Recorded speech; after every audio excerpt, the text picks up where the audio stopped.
Are you kidding me? I've got the Shelley Winter here on Inside Georgia Real Estate podcast and YouTube channel. Shelley Winter with WSB 95.5 Talk Radio It's exciting. has graced us. We're turning the tables today. Yeah. I'm interviewing Shelley. I'm excited about this. I don't have to do anything but No. sit and listen to the questions and answer. Oh, So no, I'm going to excited. hit you with some hard fine. questions. That's wonderful. Let's go. I'm Deborah Morton with Inside Georgia Real Estate. Thanks for joining us today. Shelley Winter, I miss you, buddy. I miss you too, my sister. I really do. We actually really enjoy spending time together, and I've gotten to know Shelley over the last couple of years pretty well. But My old personal life, dating life, and everything. yeah, know. so our best time was on the commercial breaks. Yeah, exactly. Where I got advice on who to date and how to date. Because I'm bossy that Yeah, way. yeah, absolutely. So I think, especially since so many of your fans and listeners reach out to me directly on Inside Georgia Real Estate, That's good. asking questions about you. Oh, really? Okay. So we want to know more about Shelley. No problem. No And problem. who is Shelley? So I know you grew up in New York. Mm-hmm. I did grow up in Harlem, New York. Mhm. So interestingly enough, as it pertains to real estate, my the building that I grew up in, I moved there when I was 8 years old. The building that I grew up in was the first co-op building in Harlem. Really? There were several, but it was the first co-op building in Harlem, and it was all African American. Right. There were some others in Upper Harlem, a famous building that I moved into later on, 555. A bunch of famous people lived in that co-op. I didn't know that. Yeah, Yeah. and so the building I lived in, 435 Convent, was a co-op. My mom we moved to the Bronx. My mom, dad got divorced. We moved, lived with my grandparents for a little while, or her parents. We moved to the Bronx, and then she was voted in to be able to move into this kind of famous co-op building in Harlem on 149th Street and Convent, 435. It was great upbringing. I tell you, I never carried a key from middle school to high school. Really? Yeah, we just left the door open. And sometime my mom would lock the door, and I have to climb in through the front window from my neighbors downstairs. But I never learned to keep a key because it was a locked So you were building. a latchkey kid Yeah, without a key. I was totally a latchkey kid. We didn't have a doorman. What we had was people had shifts that they took sitting down in the lobby and just watched the lobby. And our shift, I can't remember what day it was, but it was in the evenings. And I would do my homework down there and take our shift, and I'd do my homework. Then my friends would come. So you knew everybody in the building, Absolutely. and it was about so that we talk about community all the time, and your heart for community, that's That's where that's it the came from. foundation of Yeah. it. So in New York City, you have so many apartment buildings that your first community in New York City is your apartment building. Right. Then your second community would be your block. Right. And then your third community is the other blocks Right. nearby. So when I was growing up, the kids in my apartment building were friends. Then I had friends that lived in the next, in the Right. neighborhood. And then we had kids that we were friends with that lived 3 or 4 blocks away. But literally, you can grow up in New York City in a block, and that is your entire neighborhood. That Yeah. square block, That's how Jenny from the block Right, came yeah, right. out. You can have the Shelley from the block. right. You can have north south side, the east west side, the north south side, and the east west side, and that's the four corners, Yeah. of your block. And And it some becomes your whole world as a that kid. as a kid, that becomes your whole world. Huh. So that's why I grew up. I earned my mom told me I wanted a baseball glove because I thought I was going to be a baseball player when I grew up. But in the back of comic books, they used to have to sell greeting cards to win prizes. And so I sold greeting cards to get my first baseball glove. And all I did was go in the building, my apartment building, 435 Convent, knocked on every door and said, "I'm trying to get a baseball glove. Will you buy a box of Oh greeting my cards from God. me?" So Shelley, And as I sold them all in my building, I didn't have to go outside the building to sell 'em. and you got your baseball I glove. got my baseball glove. So fun fact, that's how I started in sales. I sold greeting cards, Christmas cards. You could sign up and I would go door to door and you choose your Christmas card, but you Mm, could emboss like, right, yeah. Merry Christmas, the Smiths, or Hmm. you could, Doug, Julie, Right, and right, like, right, yep. there was an extra charge to do Through the that, embossing, right. but I sold those to Yeah, yeah, everybody. that's what I did, and just How funny. and the And funny thing is, my first gift, what I was working for was a boom box. that's funny. Like That's hilarious. I So wanted a, we grew up the same way. And the huh, funny thing, what was your pitch? Because my pitch was simply, I'm trying to get a baseball glove. Can you buy a box of greeting cards? mine Like I was, didn't go with the quality, yeah. the message. I was just like, hey, Mrs. Smith, I'm trying to get this So this glove. I went with the enhanced design. Did you know you could have Oh a yeah, custom you. engraved That's why you're in greeting real estate, card? You don't want regular right? Christmas cards to send out. It's gold foil. Yeah, in my sales career before I got to talk radio, I was always closing. So I just started with the close. I'm trying to get a baseball See, glove. there's been synergy here. Yeah, since the beginning. That's Since the so fun. beginning. So what brought you to Georgia then? So I worked I went to Syracuse, studied advertising and speech communication. Oh, well, And you went to school for this. so yeah, so I went to Syracuse. Mhm. Um didn't know when I was filling, when you're filling out the applications, what do you want to study? What do you want to Right. major in? I didn't know Yeah. in high school. So I just put child psychologist as what I wanted to be because it was my favorite class senior year. Right. I thought it was great. And so, oh, I'll be a child psychologist, not knowing. Which you kind of are with. Yeah, right. And I kind of am with my show, but no, the interesting thing is, I just figured when I got there, I could just change. I didn't Yeah. know how hard it was. So when I got there, I realized that I really wanted to do advertising, not realizing that Syracuse had the best school for advertising journalism, Newhouse School for Journalism, which included advertising, marketing, Right. all that stuff. And you couldn't just switch. You had to Right. apply to get in because it was such a top school. So I didn't know that.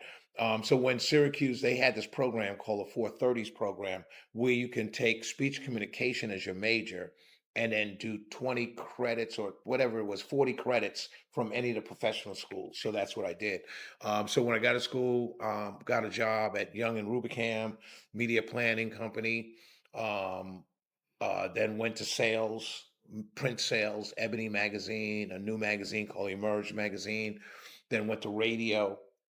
And then that's where you found your love. Well, actually, I got the radio and I decided that I wanted to eventually start my own marketing firm. So I took a job older than everyone else in my training class with Fox television sales to Oh, learn TV. right. And went through that training class. I think I might have been 36, 37 or something, 35 or 36. I was somewhere in my 30s. Everyone else were recent college grads. So I was like the old man in this training class. And so after training class was over, they sent me to Atlanta and came down here, realized that I didn't like TV sales because it wasn't fun. It wasn't creative. Wasn't creative. It Yeah, just right, said, right. hey, the Yeah, rating is a 6 or yeah. 7 or whatever it is. And it wasn't fun. But I loved Atlanta. And so I stayed, took a job in ad sales down here in radio. And then the interesting thing happened.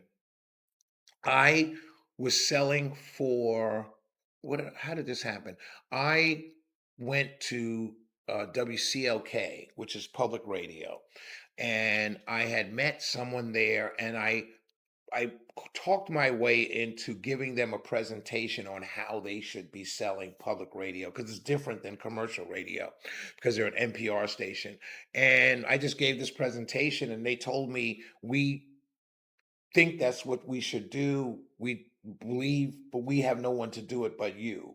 So I started working there as their advertising person, and it was a great So you job. created your own job. Yeah, I created my own job, and I loved it there. It was wonderful. I loved the people there. It was fun. I made them a bunch of money, to the point where, I'll tell you a funny story, to the point where, because it was commission only, right? And which I didn't mind because the checks came in because it was NPR and Right. it's attached to a college, and the college actually got the checks, and so the college would cut the commission check to Right. me, and so I was making them so much money that the president of the college had called down to our office to make sure there was no fraud going on because my checks were so big. because I was making them so much money. And it's a real funny story because I met the president's home and he was like, "Yeah, just we've never paid this much money to people." You know what I mean? Once I think I get paid every 2 weeks or something like that. But long story short, how I got to talk radio was the Hawks. It's interesting. The Dexter, I forgot Dexter's last name. He was in charge of community affairs for the Atlanta Hawks. It was coming towards like September, October, the end of the year, and he had in his budget monies that he did not spend that he didn't want to lose. And so he came to us and or the station, not to me as sales, but one of the people at the station says, "I want to do a year once a week inside the Hawks programming." Oh, And yeah. it satisfied his community engagement. It was on Right. a college and everything. Yeah. It tied into everything he was paid to do. So every Wednesday he or they would have a show inside the Hawks from 6 to 6:30. Our program director said it doesn't make any sense to be playing jazz all day, stop for a half hour, and then go back to jazz. So they said we'll do an hour of inside the Hawks in sports. And so Rose Scott, who's on WABE, very dear friend of mine, she's on WABE now on afternoons. She's probably on in a few minutes. Very talented broadcaster, very good person, human being. She and I did the sports talk show. And lo and behold, the sister station of V103 1380 called us up and said, "Hey, we want to do that sports show you guys do on Wednesdays, on Sundays. Can you come over here and do it for 3 hours?" And it was there on Sundays where I actually realized, wow, this is what God put me here to do. Because I grew up in that building. I grew up reading newspapers. I grew up, I was that kid that read the newspaper from the back to the front, the whole thing. I was always interested in news. I was an avid reader because I was an only child. And I had to come in And you were at a latchkey I was a kid, latchkey right? kid, right? Yep. So I had to come in at 7 o'clock every night. So I read a lot, and so all of that Well, and you're combined, inquisitive. I right? think I think that's the thing that makes it so engaging to work with you is you ask great questions and you're just curious Right. about all things. Yeah. Yep. And Exactly right. All so, things. Yep. So that's how I got to, and because they set me down here, it's the short answer to the question that you just asked that I get asked all the time. The one word answer is God. Like what I just explained was God putting me here in a position to do what I do. we're with Shelley Winters of the Shelley Winter Show and WSB. You're currently 7 p.m. to 9 p.m. Monday through Friday. on 95.5 Talk Radio, WSB Yeah, Radio. 95.5 WSB. Yes, and Shelley was the co-host of Inside Georgia Real Estate when we started. So I'm Deborah Morton, and we'll be right back. And we're back with one of my favorite friends, and I'm a huge fan of Shelley Winter, the Shelley Winter Show, famous talk radio host, and my friend. Not so only famous to my parents.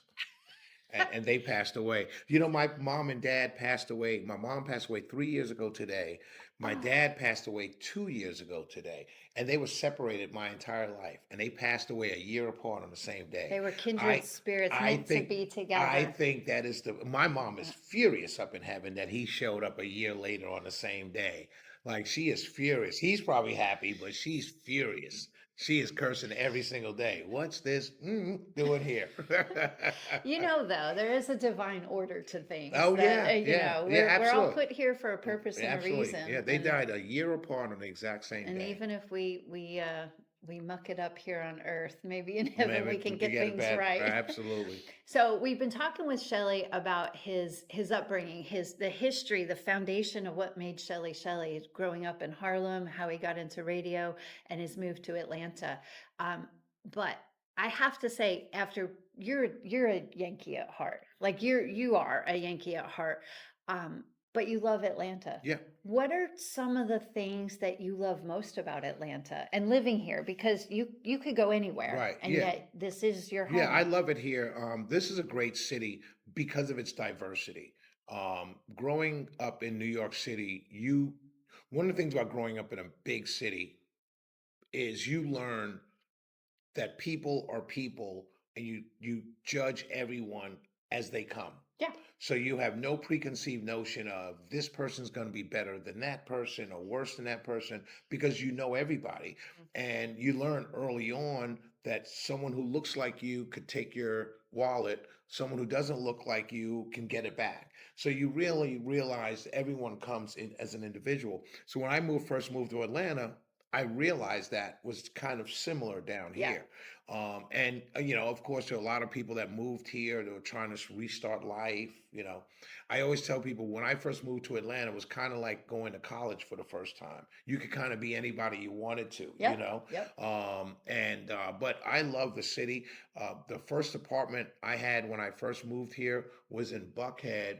I forgot the street. It's down. It's Chastain Park was right down the street. So you drive up Roswell So you, Road. you moved to Chastain Park.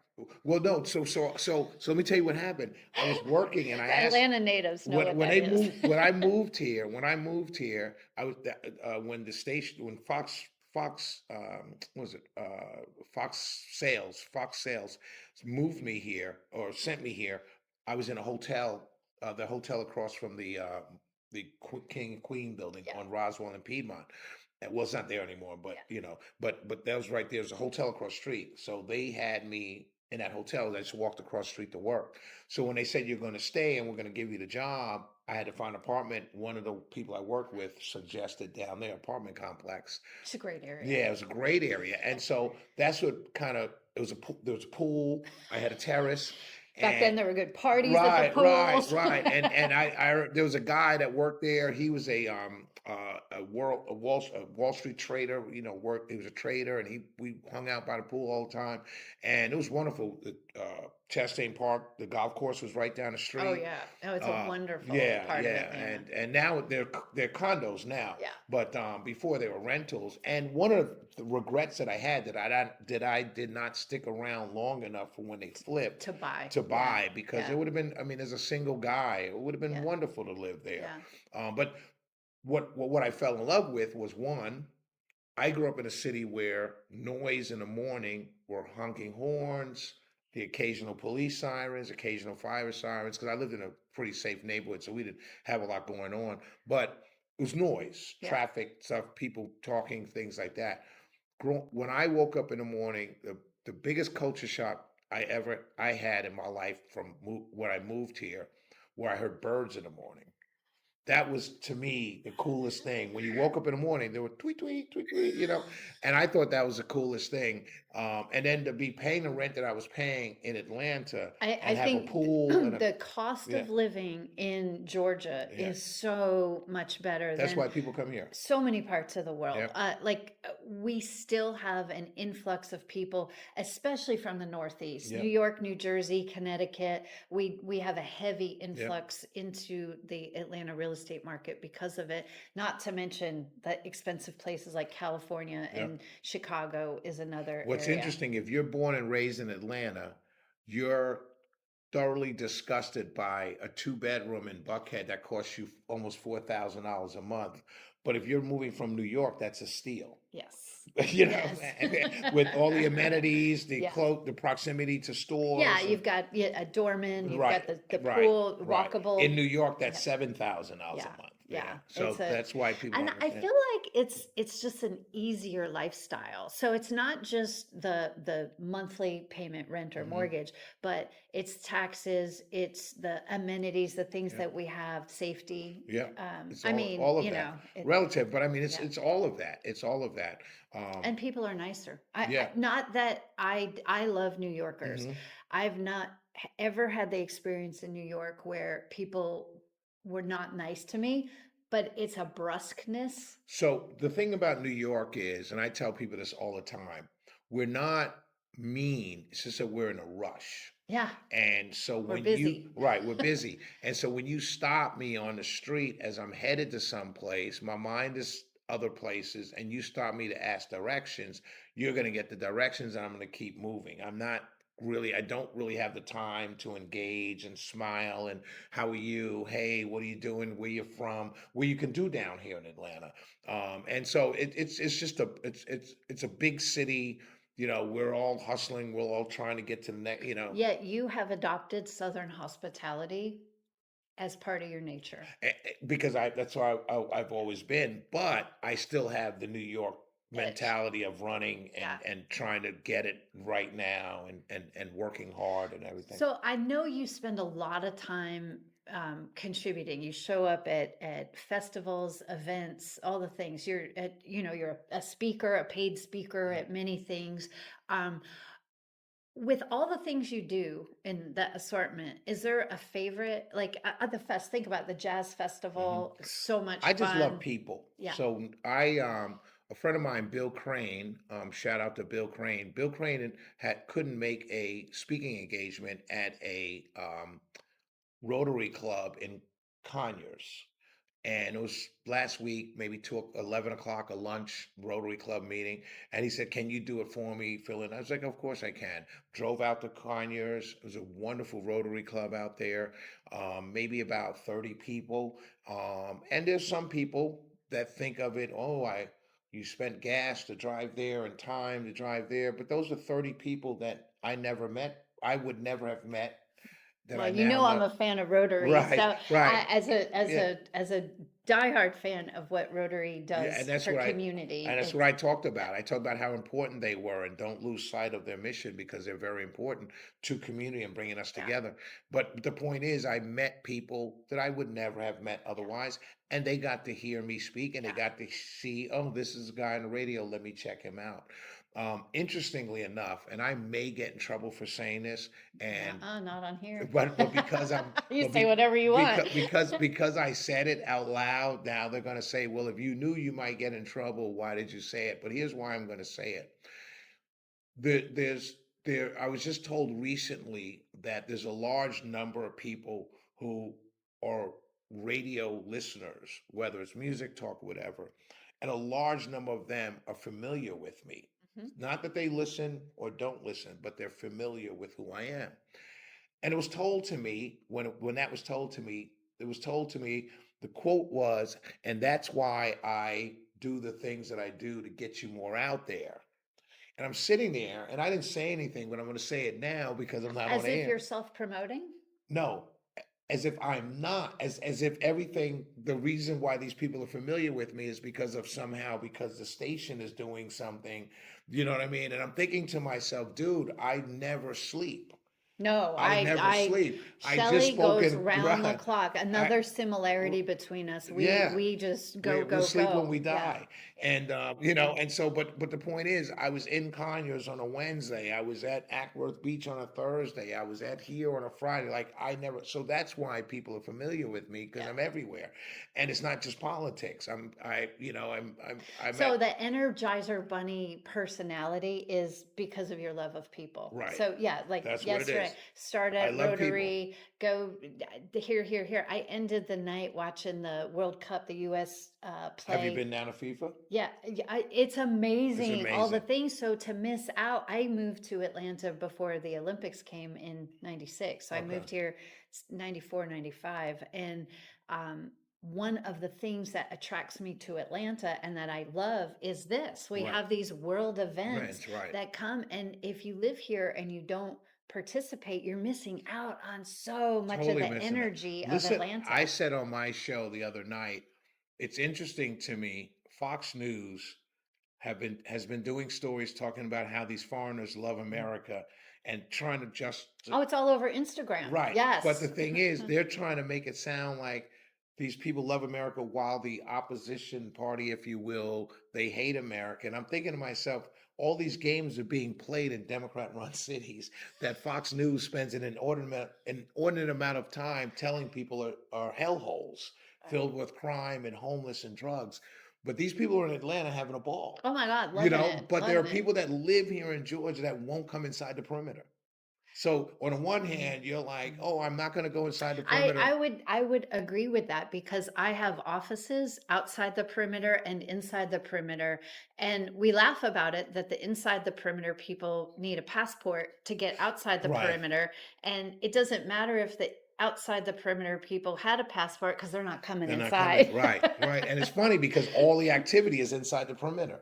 For the No, most part, no, no, for the most part, I'm that's talking not about the fair. big stuff. What you're talking about, the World Cup, the Super Okay, Bowl, okay, things like that. for those Yeah, yeah. things, We've yes. built out theaters, we built out culture in Except Mableton for the and Braves. Cobb. Right.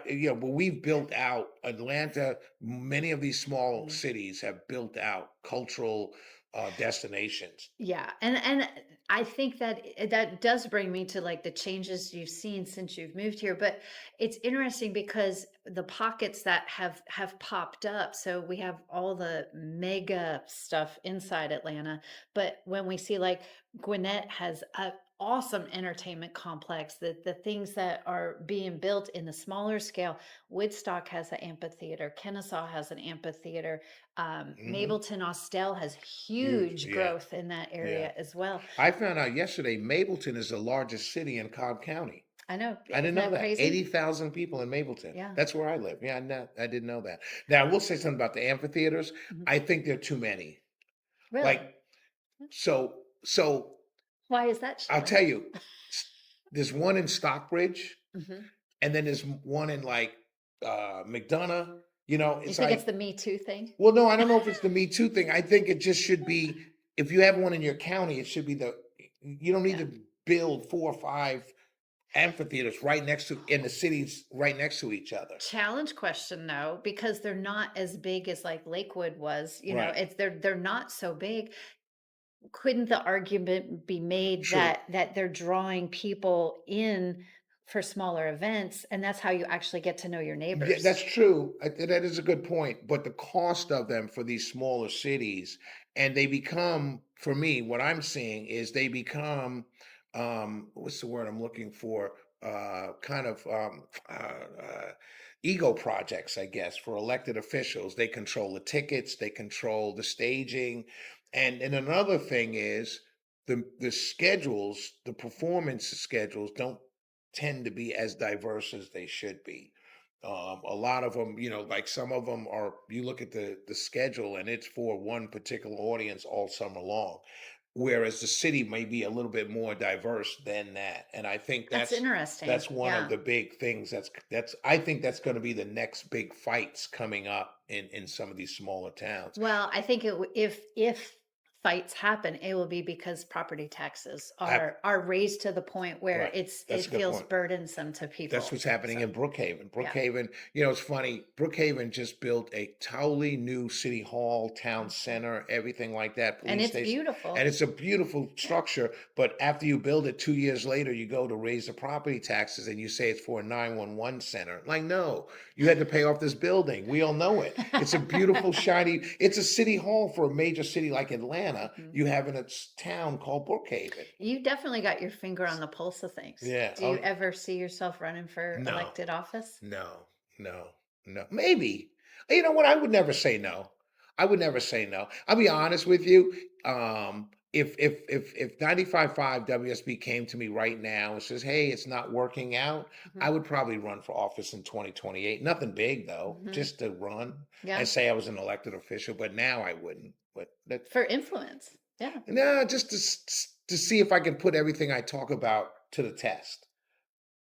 Interesting. Well, yeah, because you're all Yeah, over yeah, nobody can pin Shelley Winter yeah. down. Mm, There's no, but your heart for community is always there, and yeah. you are willing to explore ideas Mhm. from every angle, which makes you one of the most fascinating people Well, to thank you. listen to on Well, thank radio. you, thank you, Yeah, thank you. Yeah, I even if have. some of your views are a little woo out Yeah, there, no, that's fine. That's fair. That's how but it's fun. you have to have a woo view to get to a okay. That's normal. You have to start way out there. Well, what the thing is that I think you bring is the challenge questions to make people think deeper. Where people who think within a box, they, like you said, that OTP people don't want to come ITP. You challenge that. You challenge the notion that is it really too unsafe to come to Atlanta? Right. Like, Like like there are tens of thousands of people here right now from other countries and different cultures yes, playing soccer. There are no fights. There are no hooligans, whatever, that's what they call it at soccer in Europe. There's nothing going on. The Atlanta police said crime is actually down since FIFA started. yeah, And so it's just the whole, if you tell people every day there was a shooting, there was a shooting, there was a shooting, there was a shooting, then people will think there's a shooting every day, Yeah. But if you And tell it's people, not Chicago. right, it's not, and even in Chicago, it's in the same 3 block radius. So if you don't go to that 3 block radius, you'll never see it.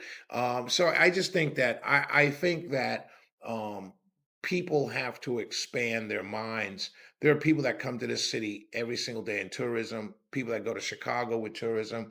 I'm getting ready to go to Jamaica in about a month, and people will say, "Oh, you're going to Jamaica? I hear it's unsafe." Well, I live in Georgia. It could be unsafe. Depending on the day, it could be You know what I mean? It's kind of a silly thing to not go someplace because you think it's unsafe. Well, living in fear It's is that's the it's problem. right, That's right. the problem. And when you live in the light, Right. you want to shine the light where you Right. go. And the light is protecting you. Yeah. And that point in time where something does happen, okay, well, Yeah. the light went out. I love that you live by your faith. Yeah, absolutely.